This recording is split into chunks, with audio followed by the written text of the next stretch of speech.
Assalamualaikum warahmatullahi wabarakatuh. Perkenalkan, nama saya Andrian Asmara Hadi Pamungkas dengan NIM 051102704 dari Prodi Sistem Informasi.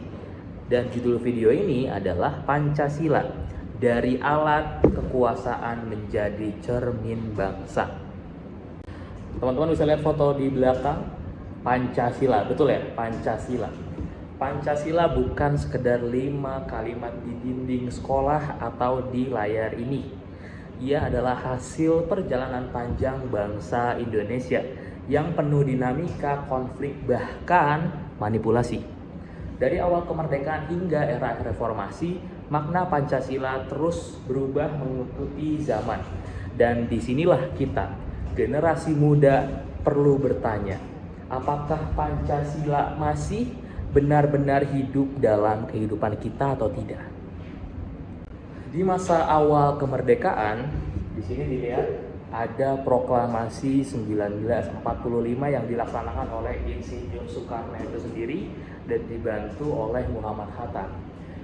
Pancasila menjadi dasar negara. Namun setelah terbentuk Republik Indonesia Serikat atau RIS pada 1949, nilai persatuan kita diuji.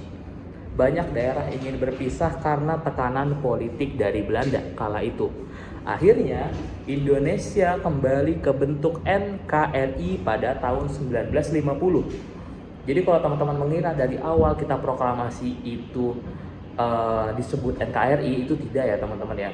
Tapi NKRI baru terjadi di 1950. Dan di sanalah makna sila ketiga kita, persatuan Indonesia. Di situ adalah momen di mana kita benar-benar diuji dan dimenangkan karena kita akhirnya bersatu. Oke. Nah, pada saat itu mungkin teman-teman banyak yang tidak tahu istilah dari Nasakom. Nasakom itu apa sih? Jadi, Nasakom adalah demokrasi terpimpin oleh Soekarno itu sendiri, yang dimana ia mencoba memadukan Pancasila dengan ide Nasakom. Nasakom adalah singkatan dari nasionalisme, agama, dan komunisme, teman-teman. Tapi percobaan itu justru menimbulkan ketegangan dari ideologi para pencetus bangsa kala itu.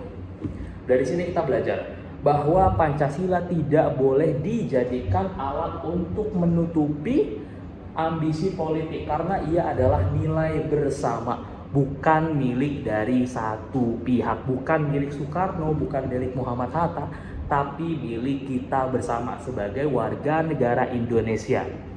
Oke, jadi Nasakom itu tidak pernah terjadi, dan itulah mengapa Indonesia tidak pernah memasuki ideologi atau menggunakan ideologi komunisme, karena Nasakom tidak terjadi, teman-teman. Oke. Di sini teman-teman bisa melihat adalah fase Orde Baru. Orde Baru terjadi pada tahun 1998, demo finalnya, dan pada saat itu kepresidenan kita masih diduduki oleh Soeharto. Nah, Orde Baru di bawah Soeharto mengangkat Pancasila sebagai satu-satunya asas. Semua organisasi wajib tunduk padanya. Tapi ironisnya, saat rakyat diwajibkan menghafal P4, ada istilah P4 namanya, praktik korupsi dan pelanggaran HAM, yang justru kala itu malah merajalela, teman-teman. Pancasila kala itu hidup di pidato, tapi mati di tindakan. Reformasi dan refleksi. Nah, ini juga masih tentang demo 1998. Reformasi 1998 mengembalikan Pancasila sebagai ideologi terbuka. Tapi kebebasan baru juga membawa tantangan intoleransi, polarisasi politik, dan kehilangan empati sosial. Sekarang tugas kita bukan menghafal sila demi sila, tapi menghidupkannya dalam perilaku, dalam dunia digital, dan dalam keputusan kecil setiap hari. Gitu ya teman-teman ya. Karena sejatinya Pancasila bukan tameng masa lalu, tapi kompas masa depan kita semua, teman-teman. Pancasila pernah dijadikan alat kekuasaan, tapi hari ini hanya bisa bertahan jika ada dan jika kita menjadikannya cermin diri, bukan hanya diucapkan tetapi dijalankan, teman-teman.